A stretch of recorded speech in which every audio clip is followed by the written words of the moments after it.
Controversial conscious rights bill 207 is dead. It was brought to the standing committee yesterday to determine its future. The UCP put up 3 doctors, one from Calgary, who supported the bill, along with 2 physicians from Ontario. The NDP countered with a doctor who said the bill should be scrapped.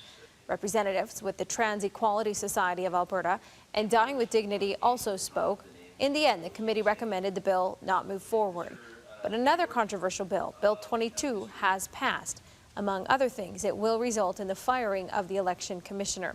Danielle Smith from Global News Radio 770 CHQR joins us to talk more about this one. And what are you having on your show around these 2 bills this morning, Danielle? We're going to talk about it and see how the public is reacting to it, because it's funny, there really a lot of division over the issue of Bill 207. But I think the thing that was missing in the whole discussion was, where was the outraged group of doctors and nurses who said that their conscience rights have been repeatedly violated in the system and they were forced to perform procedures that they were opposed to? I mean, that, I think, was the missing piece. A lot of this has really been around, well, Ontario took a measure that might happen here, and therefore we should put legislation in place to prevent something like that ever happening.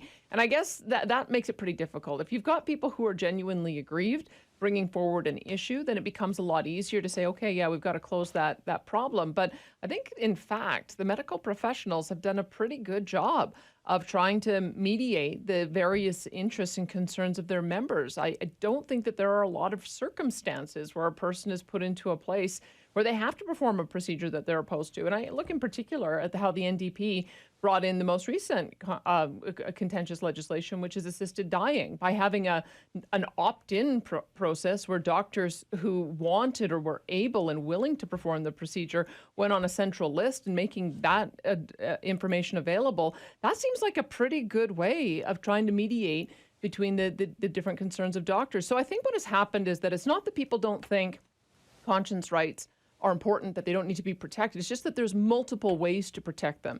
And you have to demonstrate, I think, that there's been a violation to argue that it should go further. Because I think what a lot of people feared is that by putting this in place, it was trying to create barriers to access. And that's I think that narrative ended up being the one that won the day, and so was defeated. On Bill 22, it's still a head scratcher for me. Lots of things in there that looked like they were supposed to be more housekeeping, but made some pretty fundamental changes. And I frankly don't think the government's done a very good job of explaining why they needed to do them or defend them.